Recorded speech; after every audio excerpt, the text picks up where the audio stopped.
Good morning dear students of class 10th। तो आज हम सभी एक्सरसाइज 4.2 के क्वेश्चन नंबर 5 को सॉल्व करने वाले हैं।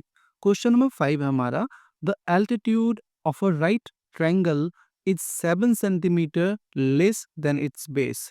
एक ट्रायंगल है जिसकी अल्टीट्यूड उसके बेस से 7 सेंटीमीटर कम है।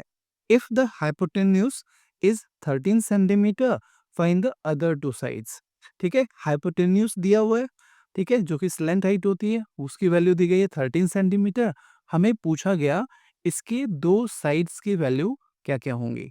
सबसे पहले हम जब देखते हैं क्वेश्चंस को, तो लिखा हुआ है अल्टीट्यूड जो है ना, वो 7 सेंटीमीटर लेस है उसके बेस से। तो हमें बेस नहीं पता, तो हम बेस को x सपोज कर लेंगे। तो ये बेस जो है वो x सेंटीमीटर हो जाएगी, राइट। जब बेस हमारा x सेंटीमीटर है, तो जो अल्टीट्यूड है यानी जो परपेंडिकुलर हाइट है वो 7 सेंटीमीटर उसके बेस से कम है। तो बेस x सेंटीमीटर था और इससे 7 सेंटीमीटर इसकी वैल्यू जो है वो कम है एल्टीट्यूड की। और हमें हाइपोटेन्यूज दिया हुआ है जो कि 13 सेंटीमीटर है, और हाइपोटेन्यूज 13 सेंटीमीटर गिवन है। तो ये राइट ट्रायंगल बने। और जब भी राइट ट्रायंगल को हम सॉल्व करते हैं तो हमारे माइंड में पाइथागोरस थ्योरम आता है। और पाइथागोरस थ्योरम क्या स्टेट करता है, that hypotenuse square is equal to perpendicular square plus base square. इस बेसिस से हम क्या कर सकते हैं, जब इसे सॉल्व करेंगे तो x की वैल्यू आ जाएगी, और जब x की वैल्यू आ जाएगी तो हमारे पास बेस भी पता चल जाएगा और एल्टीट्यूड भी पता चल जाएगा। चलिए इस क्वेश्चन को कैसे लिखा जाए हम उसे देखते हैं। तो सबसे पहले बेस हमें नहीं पता था, तो हमें लिखना होगा, ठीक है, हमें सपोज करना होगा let the base of triangle, है ना, let the base of right triangle, है ना, राइट ट्रायंगल था ये, तो right triangle be x centimetre.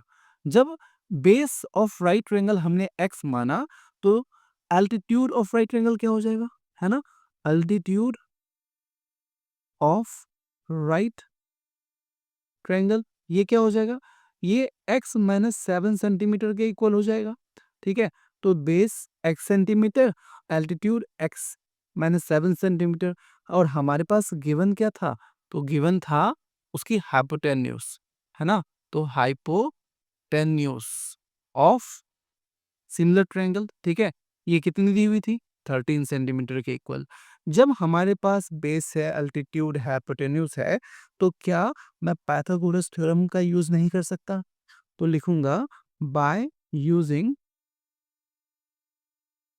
Pythagoras theorem. ठीक है, तो हम पाइथागोरस थ्योरम को यूज करेंगे, जो स्टेट करता है हाइपोटेन्यूज का square is equal to perpendicular square plus base square.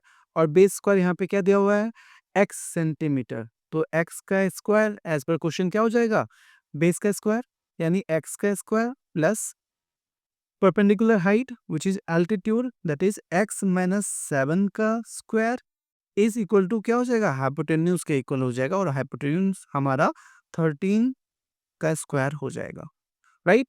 तो ये हमारे इक्वेशन बने। अब इस इक्वेशन को जब हम गौर से देखते हैं तो हम पाते हैं कि जो हमारा वैल्यू है, राइट, वो वैल्यू, ठीक है, x माइनस 7 का होल स्क्वायर है। यानी यहाँ से एक फॉर्मूला हमें पढ़ाया गया था जो कि a माइनस बी का होल स्क्वायर होता था, और इसका एक्सपेंशन क्या होता था, a square plus B square minus 2ab। ठीक है, और इसके एक्सपेंशन को जब हम देखेंगे तो ये इक्वेशन हमारा सॉल्व हो जाएगा। तो सबसे पहले क्या करते हैं, जो जैसा है हम उसे सॉल्व करते हैं। तो x का स्क्वायर यानी ये x स्क्वायर ही रह जाएगा, प्लस x का स्क्वायर करेंगे तो x स्क्वायर हो जाएगा, माइनस 7 का स्क्वायर करेंगे तो ये, ठीक है, 49 हो जाएगा, है ना, 49। और माइनस 2 ए भी है, तो माइनस 2 इंटू एक्स इंटू 7, ये माइनस 14 एक्स के इक्वल हो जाएगा। और 13 का स्क्वायर 169 होता है, ये हमें पता है। X square plus x square ये किसके इक्वल हो जाएगा, 2x स्क्वायर के इक्वल हो जाएगा। ठीक है, 2x स्क्वायर माइनस 14x, और ये प्लस 49 है, जब ये 169 इधर आएगी तो इसकी साइन चेंज हो जाएगी, और साइन चेंज होते ही एलएचएस के साइड आने पर इसकी वैल्यू हो जाएगी -169, -169 प्लस 49 करेंगे तो हमारे पास वैल्यू आएगी -120, और राइट हैंड साइड में हमारे पास 0 बच जाएगा। जब हम यहाँ पे इस इक्वेशन को देखते हैं तो हम ये पाते हैं कि यहाँ पर 2 कॉमन लिया जा सकता है। 2 कॉमन लिया जा सकता है, या तो हम इसे 2 से डिवाइड कर सकते हैं। ठीक है? तो अगला स्टेटमेंट हम देखते हैं आगे। हम लिखेंगे बाय डिवाइडिंग, है ना? By dividing LHS and RHS by 2। ठीक है? जब हम इसे 2 से डिवाइड करेंगे साइड टर्म्स को, तो 2x स्क्वायर अपॉन 2 ये हमारा x स्क्वायर दे देगा, -14 अपॉन 2 ये -7x दे देगा, और -120 को जब 2 से डिवाइड करेंगे तो ये 60 दे देगा। ठीक है? अब हमारा ये जो इक्वेशन है ये ax square plus bx plus c के फॉर्म में आ चुका है। ठीक है?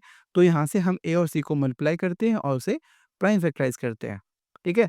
तो 60 इंटू 1 60 हो जाएगा। 60 को हमें प्राइम फैक्टराइज करना है, तो 60 को जब प्राइम फैक्टराइज करेंगे तो 2 30 जा 60 होता है, 2 15 जा 30 होगा।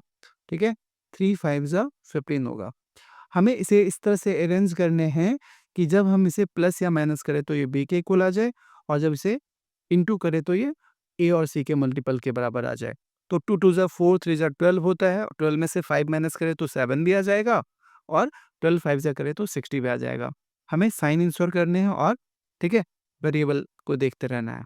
तो हम इसे एक्सपेंड करेंगे तो ये हो जाएगा एक्स स्क्वायर, है ना? क्योंकि वैल्यू माइनस में है तो बड़ी वैल्यू को हमें माइनस में रखना होगा, तो ये -12x हो जाएगा प्लस 5x हो जाएगा, -60 इज इक्वल टू 0। हमें यहाँ से 2 की पेयरिंग करनी है तो यहाँ से कॉमन लेना है, तो x दोनों में है तो x को कॉमन ले लेते हैं, x को x से मल्टीप्लाई करेंगे तो ये x स्क्वायर हो जाएगा, माइनस की साइन है माइनस की साइन लगाएंगे, x को 12 टाइम से मल्टीप्लाई करेंगे तो ये -12x हो जाएगा। ठीक है? यहाँ पे 5 और 60 में कॉमन हमारा 5 है, तो +5 हमने कॉमन लिया। ठीक है? 5 कॉमन लेने के बाद 5 को x से मल्टीप्लाई करेंगे तो ये 5x भी हो जाएगा, और 5 इंटू -12 करेंगे तो ये -60 के इक्वल भी हो जाएगा। जब हम इक्वेशन को देखते हैं तो हम पाते हैं कि वापस से इसे रीग्रुप किया जा सकता है। ठीक है? तो यहाँ पे x - 12 जो है वापस से कॉमन ली जा सकती है, और जो बच गया वैल्यू बाहर वो हमारा x + 5 हो जाएगा, जो कि 0 के इक्वल होगा। तो यहाँ से हमारे पास 2 कंडीशंस आते हैं। पहला condition x - 12 is equal to 0, दूसरा condition x + 5 is equal to 0। यहाँ से वैल्यू x की आ गई 12, ठीक है? और यहाँ से x की वैल्यू है वो -5 आ गई, राइट? जब हमारे पास वैल्यू 12 और -5 आया, क्योंकि यहाँ पर जो हमें वैल्यूज़ दिए गए हैं वो पॉजिटिव हैं, ठीक है? तो हम क्या करेंगे, जो इसके बेस थे जिसे हमने x माना था, तो ये जो पॉजिटिव वैल्यू है हम इसे कंसिडर कर लेंगे। तो लिखेंगे देयरफॉर, है ना? Therefore therefore the base of right angle triangle, है ना? इज इक्वल टू क्या हो जाएगा? तो x के इक्वल था तो ये x किसके इक्वल आ गया?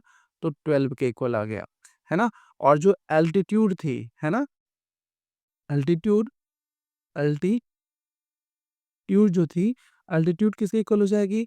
तो x - 7 के इक्वल यहाँ पे दिया हुआ है। तो x जो है हमारा वो 12 हो चुका है, तो x 12 में से 7 को माइनस करेंगे तो ये 5 हो जाएगा, और हमारा यही आंसर हो जाएगा। आशा करता हूँ आपको एक्सरसाइज 4.2 के क्वेश्चन नंबर 5 सही तरीके से समझ आ चुकी होंगी। नेक्स्ट क्वेश्चन के लिए आप हमारे चैनल को विजिट करते रहें। Thank you. जय हिंद।